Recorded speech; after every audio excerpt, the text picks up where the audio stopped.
Bueno, podemos preguntar, dialogar, compartir. Buenas noches, muy interesante.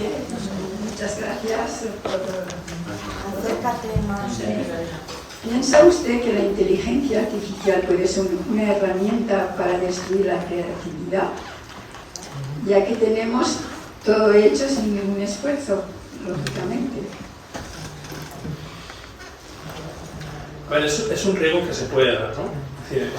Lo importante también es, nosotros cuando nos acercamos a las herramientas de inteligencia artificial, lo que estamos buscando, ¿no? Si lo podemos utilizar para, digamos, de manera de crearnos bocetos, pues incluso la puede estimular, ¿no? Porque imaginaos que si nosotros queremos, no sé, escribir un libro, estamos un poco atascados, pues a lo mejor le podemos, no que nos escriba el libro, sino que nos dé ideas sobre un tema concreto. Entonces nosotros incluso podemos estimular la creatividad.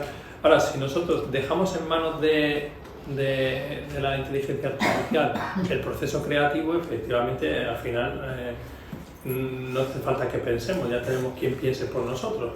Pero ese es un riesgo siempre que los totalitarismos han utilizado, es decir, no hace falta que penséis que ya estoy yo para pensar. Entonces, el riesgo está, igual que si tú quieres hacer un cuadro, le puedes pedir, hazme un cuadro así, que refleje esto. Como me enseñaba, ¿no? Unas imágenes de los scouts, ¿no? No sé el prompt que le puso, pero es decir, pero sí, lo puedo compartir, ¿no?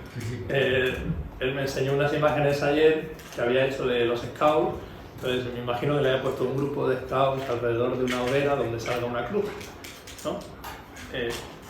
Pues eso normalmente con ese prompt, ¿no? Con esa descripción, te va a generar de pronto 4 imágenes, ¿vale? Pues él me enseñó una donde la cruz estaba en mitad del fuego, entonces podríamos interpretar que la cruz estaba aprendiendo a aprender, ¿no? Es decir, hay cosas que, pues, no sé si he respondido a tu pregunta, pero... Sí, ¿qué puede ser positivo para pero la ciencia para ayudar, por ejemplo, en la enfermedad de Alzheimer, que hay un montón? Sí, lo decía antes, ¿no? A medida que esto es más para Ana, que es experta a lo mejor en neurociencias, ¿no? O si hay por aquí algún médico, pero a medida que nosotros podemos ver cómo, por ejemplo, los fármacos actúan en determinados modos, es decir, pues a lo mejor buscar tipos de fármacos que respondan a esas características o que se puede aplicar, ¿no? Sobre todo a darle respuestas a todos esos campos.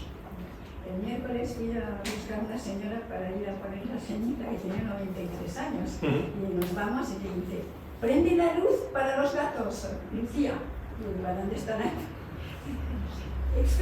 Le habló a la máquina. Justamente, muchísimas gracias. Muy interesante.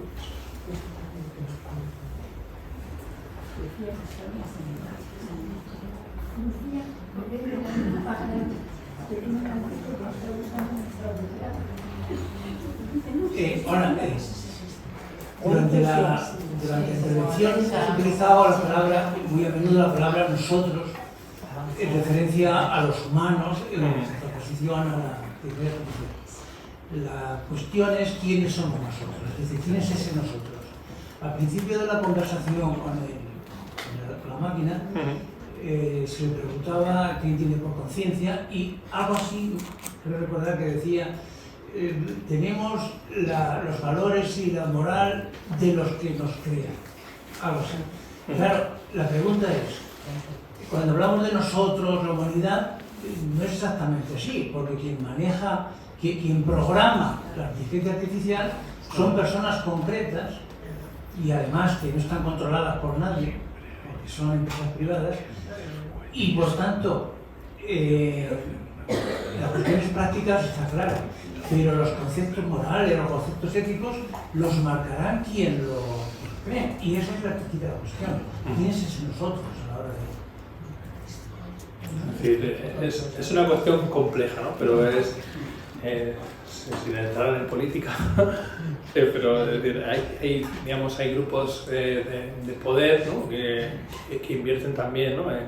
en este tipo de investigación y no solo porque quieran obtener un avance científico, sino porque también tienen un interés, digamos, para su grupo, para su persona, ¿no? Entonces, cuando me refiero a nosotros en general del uso que le podemos dar, no estoy entrando en ese grupo concreto o en el análisis de esos aspectos de la moral, ¿no? Es decir, he dicho que realmente quien tiene el poder sobre la inteligencia artificial es el que tiene grandes conocimientos de filosofía, ¿no? Y ramas de la filosofía están también las ramas de la filosofía ética, de todo ese tipo de comportamientos. Si tú le preguntas a los chatbots, ¿no? ¿Me puedes fabricar me dices cómo se fabrica una bomba? Te va a decir, esa información no te la puedo dar, ¿vale? Pero bueno, pero yo le puedo preguntar cómo se fabrica, cuáles son los componentes químicos de la pólvora, y eso sí me lo va a decir. Y cómo se hace estallar la pólvora, eso también me lo va a decir. Entonces yo le puedo ir, decir, ciertamente que hay alguna serie de preguntas que políticamente correctas que no se le pueden hacer, pero hay otras vías de darle la vuelta. Entonces ahí sí que todavía, digamos, tenemos nosotros esa capacidad. Entonces el tema de la ética, el tema de la moral, yo creo que eso lo abordará bastante en profundidad Domingo en la próxima sesión, pero vamos, que es importante que nosotros, como decía antes, ¿no? A nivel de iglesia demos las pautas morales que creemos que se deben de respetar, ¿no?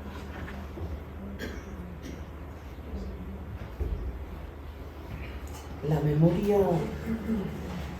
Buenas tardes. Un par de preguntas. Una personal. La ingeniería de telecomunicaciones o la IA te ha acercado o te ha alejado de Dios. Y otra pregunta. ¿Ves alguna aplicación en los seminaristas, en los estudios en el seminario? ¿Una aplicación cercana, próxima de la IA? Muchas gracias.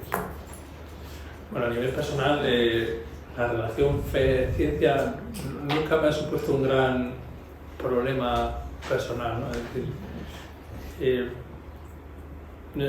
hay un momento en mi vida en el que tengo como, digamos, ese encuentro con Cristo que dices, verdaderamente está, ¿no? Es decir, verdaderamente existe, ¿no? Como decir, Dios existe. A partir de ese momento, la ciencia lo que te va haciendo es descubrir el lenguaje que Dios ha puesto en el universo, entonces no me genera un problema, ¿no? Entonces, en concreto la inteligencia artificial, pues, es decir, me puede ayudar a generar, ¿no? Es decir, pues, ese avance, ese acercamiento, es decir, hablando de los temas morales, es decir, siempre buscando, es decir, pues el crecimiento personal y también enriquecedor hacia los demás, ¿no? Esta mañana, dialogando con un grupo de curas, decía, ¿no? Esto es una herramienta poderosa, pero, por ejemplo, los sacerdotes tenemos una gran responsabilidad sobre la conciencia de los demás. Es decir, nosotros estamos llamados a formar conciencias. Es decir, alguien que buscase un interés en eso, es decir, se puede convertir muy peligroso, ¿no? Nosotros tenemos esa capacidad. Entonces hay puertas que se pueden abrir y que son peligrosas, por supuesto, pero a nivel personal, es decir, uno tiene que buscar siempre el bien y el servir al bien, ¿no? y entenderlo desde una respuesta a que a ti Dios te ha puesto aquí para hacer el mundo un poquito mejor. Como esa respuesta vocacional, es decir, no me genera una inquietud personal, ¿no? A nivel de formación de los seminaristas, pues como en todos los campos, yo creo que es necesario que conozcan las herramientas para su labor pastoral en primer lugar, también pues para su formación personal. Yo creo que es algo bueno, ¿no?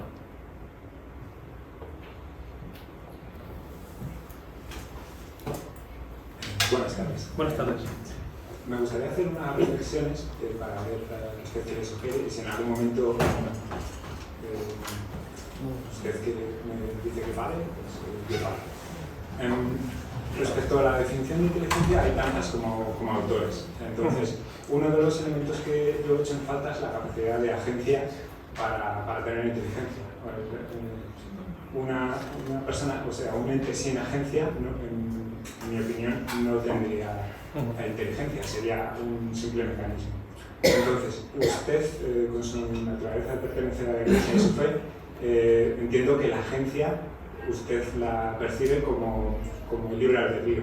Entonces, he echado de menos en su conferencia la defensa del libre albedrío dentro de lo que puede ser la inteligencia. La semana pasada, en la conferencia de Nuria, citó que hay varias tendencias para crear inteligencias no humanas, incluso inteligencias superiores a la inteligencia humana. Entonces, sin hablar del orgullo de la soberbia, ellos mismos lo definen como que están creando una superinteligencia. Esa superinteligencia entraría dentro del transhumanismo. De hecho, la inteligencia que usted tampoco ha citado, la inteligencia artificial está explotando porque se está utilizando como herramienta para dos fines. La inmortalidad biológica, porque la inteligencia artificial se está utilizando, no sé si usted tiene datos de las inversiones que se están realizando en ese sentido, como Calico, que forma parte de Google, y para los que no se lo puedan permitir, la inteligencia, la transferencia del alma, bueno, la transferencia de la conciencia a una máquina, que usted tampoco ha dicho, no lo ha citado. Entonces, no sé si podría profundizar más en este tema de lo que usted opina de transferir o copiar, más bien sería copiar una conciencia, el alma humana, la conciencia, el libre albedrío humano a una máquina que tiene usted. Y bueno, también a lo mejor si podría relacionar todo esto con el jesuita de Hartley Chaplin, cuando en el punto omega hablaba de evolucionismo y panteísmo, que todas las partículas convergerían hacia el punto omega, que se realiza, siendo él uno de los padres del transhumanismo. No sé si es muy confuso todo lo que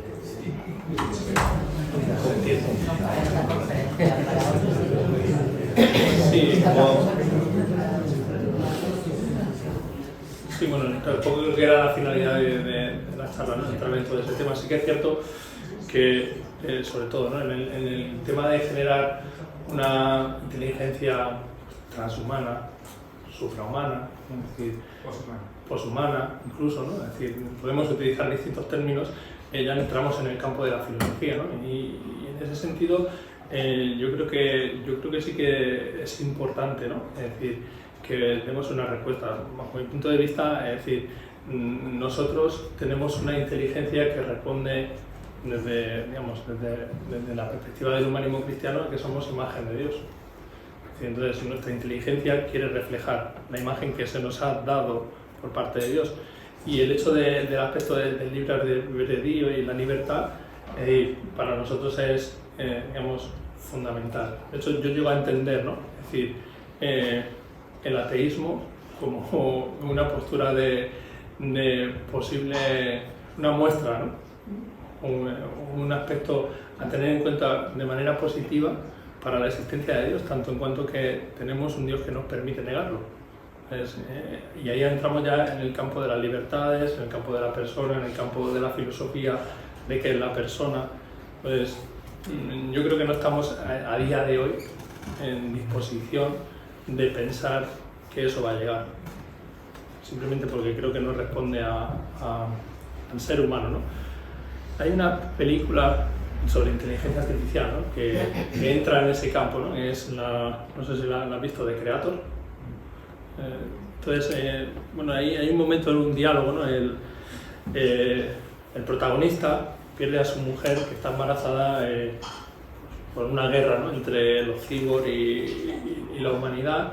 Pues hay una parte de la humanidad que se ha puesto de parte de desarrollar inteligencia artificial sin límites, otra parte que ha decidido no hacerlo, ¿no? Bueno, el caso es que al final generan, ¿no? Una imagen de su hija, ¿no? En la que, digamos, quiere responder a su hija, ¿no? Es decir, que esa inteligencia artificial que le acompaña a su hija, ¿no? Y hay un momento en un diálogo que es como muy esclarecedor, ¿no? Le pregunta a la niña si ella irá al cielo. Y el padre la mira, serio, y le dice... Ay, me gusta mucho. ni tú, dice, ni tú ni yo, dice, ni tú ni yo iremos al cielo, ¿no? Y dice, ¿por qué? Dice, porque yo soy malo y tú no tienes alma. Dice, porque yo soy malo y tú no tienes alma. Entonces, es como decir, creer que una máquina pueda llegar a tener alma, yo creo que es un sueño muy antiguo en la humanidad. ¿No? Es un sueño muy antiguo en la humanidad. La ciencia trabaja. Sí, sé que hay parte de la ciencia que trabaja sin descanso en buscar. Sí, lo sé. A mí no me parece un prejuicio, me parece un hecho constatado, ¿no? Entonces, si podemos alargar la vida de los seres humanos, sin duda, ¿no? Ahora cada día hay más personas que llegan a los 100 años. Y también pues, responde, ¿no? A avances científicos, a avances médicos.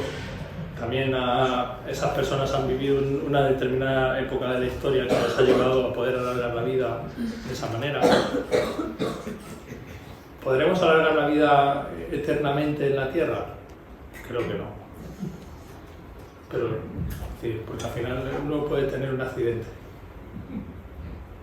¿no? Y cuanto más alargues la vida, pues la probabilidad de que tengas ese accidente será mayor. ¿Modificaría eso la naturaleza humana?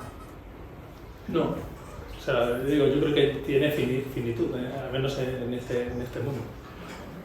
Es decir, ¿podemos avanzar, como digo, hacer avances científicos? Desde luego que sí, muchos.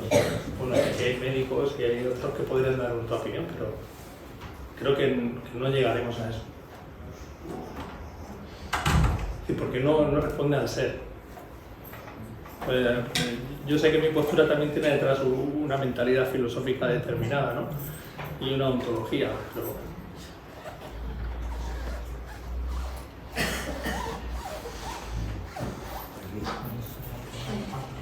Ya entiendo un poco más, pero ¿el hombre puede engañar a la inteligencia artificial? Sí, de manera consciente sí. ¿Sí que puede? Sí. ¿Cuánta memoria tiene la inteligencia artificial? Hay sistemas... Mucha más que el hombre. Claro. Que tiene muchísimas posibilidades de buscar por todos lados. Eso.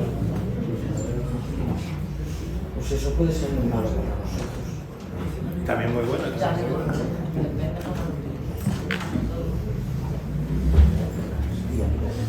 Bueno, pues muchas gracias, Antonio, por compartir tus saberes y tus vivencias. Y bueno, quería recordar la próxima charla, que será en marzo, el 5 de marzo, martes, pero no será aquí, sino en la sede de Ramón y Cajal, ¿vale? Y la charla la dará don Domingo Guillén sobre la fe en tiempos de inteligencia artificial. Así que les agradezco mucho vuestra asistencia. Un aplauso.